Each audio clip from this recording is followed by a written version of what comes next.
So I'm going to prove why I'm not a chazan.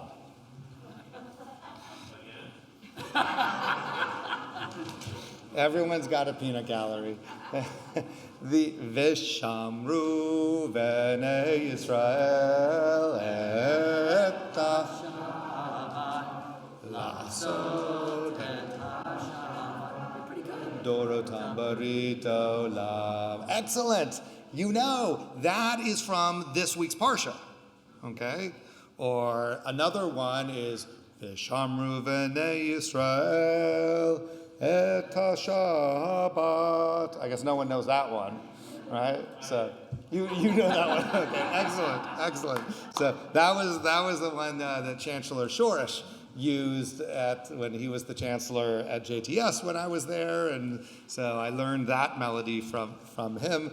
But I'm sure it has a rich tradition. So we know this verse, and what I want us to do is to slow down, look at it. It's from this week's Parsha. You may not even realize that it was a biblical verse.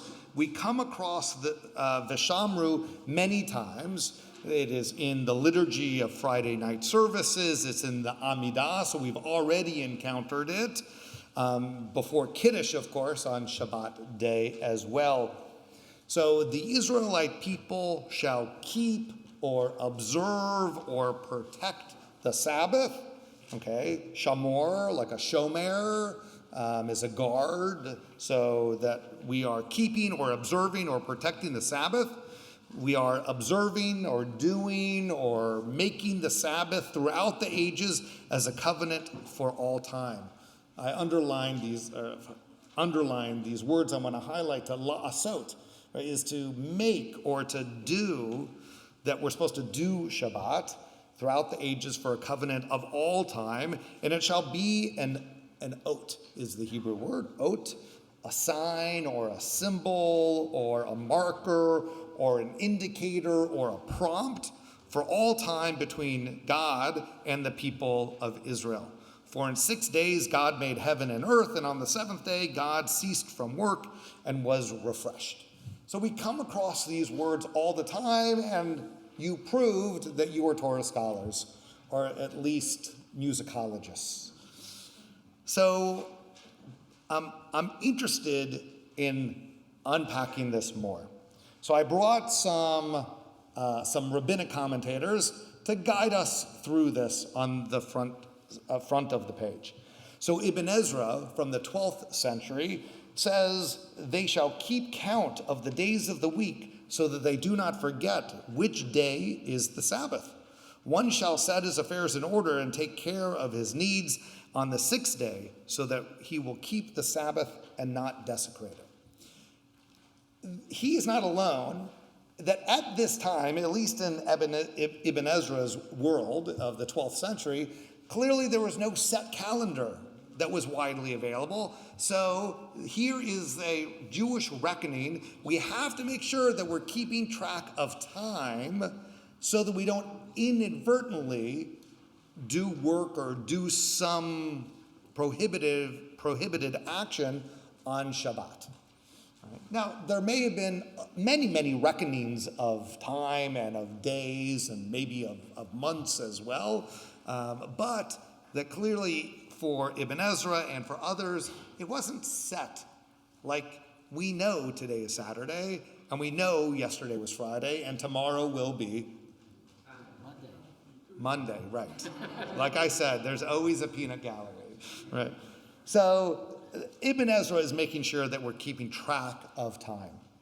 Sforno from the 6th century in Italy says, on a day that is totally Shabbat, he's referring to the afterlife. He takes this and he introduces a sort of eschatology into it of life after death, that Jews frequently say, well, we don't talk about that. We do talk about it. We don't emphasize it, but it is clearly part of our tradition. So when we're thinking and we're reciting Veshamru, we can also be thinking that what we are doing affects this life and maybe somehow affects us beyond ourselves, whether that's an afterlife or whether it's the next generation that we have influenced. In some way, it's beyond just the moment. And the Or HaChaim from the 18th century, so I'm spanning time for us. It says, in our context, the Torah means that the Sabbath should not be considered as a burden because many activities are prohibited on that day, right? Don't think of it as all the things you can't do, glass half empty. Think about it in a different way. Don't think about it of the activities that are prohibited on that day, but it should be eagerly awaited and looked forward to. The words la'asot et Shabbat are designed to counter the prevailing perception that the Sabbath is a day on which one is passive and rests up and treats it as a day on which to indulge one's laziness. And the Shabbos isn't supposed to be about laziness. The basic purpose of the Sabbath, we're saying in the 1700s, the basic purpose of the Sabbath is not to provide physical rest for the body, but to actively fulfill the various commandments associated with the Sabbath. So it is not a day of just doing nothing. What we're supposed to be doing is focusing on our spiritual lives that get short shrift with the busyness of the week.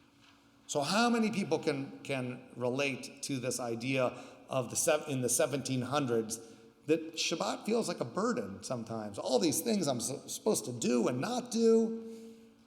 Excellent. No one is brave enough to raise their hands.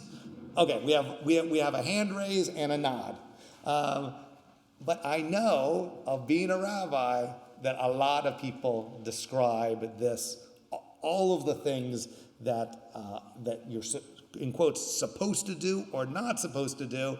I can't do that. I don't live in Borough Park. And so we tend to do less. But I'm going to call on this group over here, only because you're closest to this microphone. So I want to pick up on what the Or HaChaim says and to suggest that maybe Shabbat is for something else. I'm going to bring two sources. We'll definitely get through the first source, and I think the Soloveitchik source is going to be a gift because I'm aware of time. So it's a gift for you to read on your own. But can I have a volunteer from someone over here to come to the mic to read the Rabbi Gordis piece? Because I think especially at this time of COVID, as we're about to enter year 3 of COVID, this sense of connection has been so depleted. It is so something that we need to focus on. And Shabbat is an opportunity for us to stay connected. It is not about the cannots. It's a focus on the opportunities too. So I see your wife is, yes, calling you up. Excellent. So, happy to.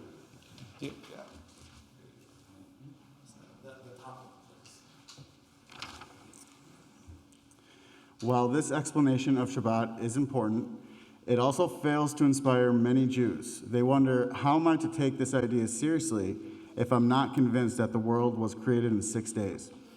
Why should I take a huge portion of my precious free time and adopt all of these constraints? Great. You're on a roll. All right. Yeah. You can take your mask off. These are important questions, but they miss part of the point. The idea of Shabbat is not simply that imitating God is important for its own sake. Rather, Shabbat insists that his imitation has important spiritual and emotional implications for the people involved in it. How? One implication is the element of connection.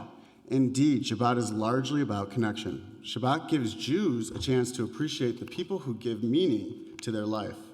For many Jews, no matter how Jewishly learned or accustomed to Shabbat they may be, what remains compelling about Shabbat are the connections and relationships that it renews, reinvigorates, and the simple human dimension of Shabbat. Great, thank you. That was for you, Eli. And of course, we have Saturday, others have Sunday, others have Friday, right? The idea of Sabbath, though, right, of having a time to do something separate from the busyness of the week. So Rabbi, I see, I wrote Rabbi Gordon, that's my typo. His name is Rabbi Gordis, but that the focus is this argument that we are supposed to imitate God. God created the world in 6 days and rested on the seventh, so therefore we must do that. But what if you're not sure about that narrative? What if you don't believe that God created the world in 6 days? Eli is going to engage in this, right? So are you not obligated then to Shabbat? Let's think about it, right? But this,